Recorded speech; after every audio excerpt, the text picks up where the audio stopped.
Another interesting event comes to light. Details of Isaiah Baxter suing the Clarkes.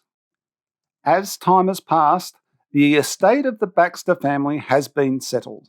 And interestingly, Rowan Baxter's son Isaiah is now suing for a share of the $3.6 million estate. So let me summarise the story in the media for you. First, the GoFundMe fundraising money, which I thought was in the hundreds of thousands of dollars, has grown to $1.5 million as written here. This has gone to the Clarke family. Next, I discover that Hannah had a life insurance policy which was paid out to her parents, the Clarkes. This figure is claimed to be $1.8 million. It is then revealed Rowan also had life insurance. We find in a twist of the insurance policy fine print, Rowan's life insurance was to go to Hannah even in her death.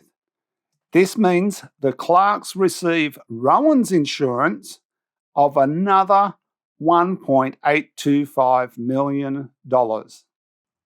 In addition, Isaiah mentions there are other unknown assets in the intestacy. There could be other payments like victims of crime compensation, superannuation and so on. And there may be other payments outside of the estate which support Isaiah's case that they are financially stable, like exclusive interviews and similar. Let's just look at the big payouts and do some basic maths and add these up. We get $1.5 million in the GoFundMe donations, $1.8 million in Hannah's insurance payout, and $1.8 million in Rowan's insurance, giving a grand sum of $5.1 million going to the Clarke family. Now, Isaiah claims he received $4,244 from Rowan's superannuation, $40,000 in crime compensation. He then says he took on care of the family dog, which has cost him $3,500 in vet bills alone. He says he has also seen counselling. So this has eaten into the amount he received. He is also claiming he cannot get Centrelink with his New Zealand background. Isaiah also details how he believes the Clarkes own their own home and are sufficiently financially strong. Isaiah has supported the Clarke family throughout these traumatic events as he has believed his father was an evil man.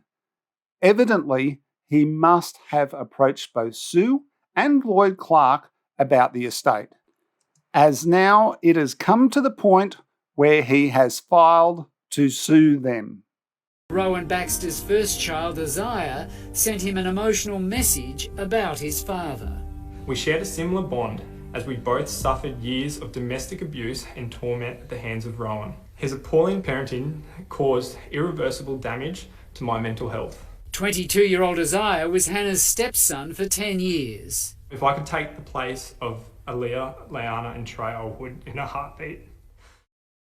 From the media information to November 2021, it appears of the over $5.1 million, Isaiah has received nothing and now has to sue the Clarkes for what he believes to be a fair amount.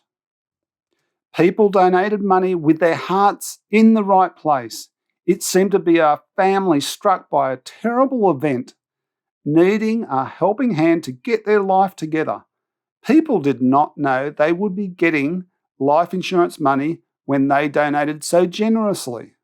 From what Nathaniel described, these donations and the insurance monies exceed the amount needed to recoup their losses. What I found interesting is that Isaiah said he had learned he could claim for part of his stepmother's life insurance, but did not because he assumed he was receiving his father's insurance payout. So he did not approach the Clarkes. So it sounds like Isaiah was anticipating receiving his father's insurance and was happy with that, even though he could have claimed on Hannah's insurance payout. To me, this sounds like he was being quite reasonable, assuming that he was getting his father's insurance. But then it blew up in his face. Everything went to the Clarkes, and he ends up having to take them to court. I'll let you consider that also. I reflect on the morals, which you have seen in this information and have been so publicly displayed by the Clarke family. The Clarkes saying, they are good people and Rowan was an evil man. How Nathaniel explained how the fundraising was to help cover their losses from supporting Hannah and Rowan Baxter. Probably too soon to even think about that, but that is one reason of the fundraiser that we started, my wife and I, was on behalf of my parents who had given so much financially to Hannah and Rowan when they were together to try and help them with their business, and then again to help Hannah. All the bills he didn't pay. Yeah. Hannah saying she didn't want the Baxter family to get the children in the event of her death rings in my ears. She said to me only last week, Mum, should I do a will? She said, what happens to my babies if he kills me? She said, because he'll go to jail for murder, and who gets my children? She said, I want you and Dad to have them. She said, or Nat. Yeah. She said, I don't want his family to have them. I wonder if that same philosophy now extends to Isaiah not getting anything.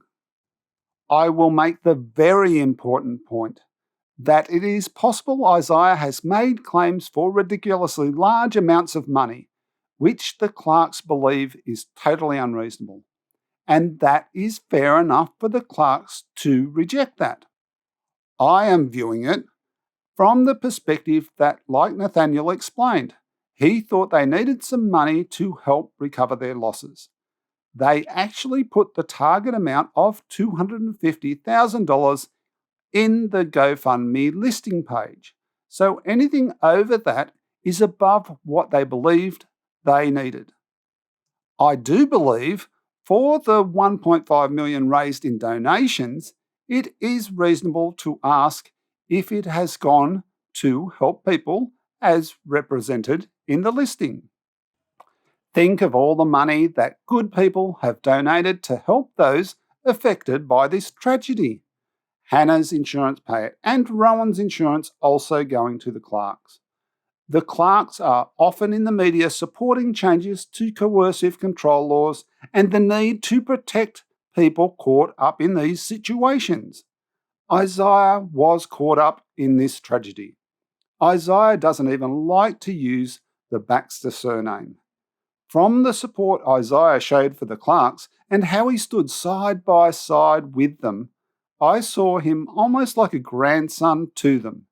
So Isaiah approaches them for some financial help and ends up having to sue them. I cannot say much due to defamation laws, but I have provided you the publicly available information, and like me, you can consider how moral you think this is. For a young man and relative who has been similarly affected by these events as the Clarke family, has to sue them. Personally, I will say, I was not surprised when I read about this happening. To me, it was almost predictable. I reflect on Rowan's effort to raise money for men's charities and Hannah's competition trip. People donated money to help, and to me, Isaiah certainly needs a helping hand to get over this event and move on with his life. I hope from this information, Isaiah now understands who his father was and how much his children meant to him. This is where the law needs to change to a fair system for all, not just for some. I hope you see how stepping away from a situation and taking a new look at it can give you a different perspective. If you can do this in your own life, you will be able to understand and help people through tough times. I wish you luck in helping others into the future.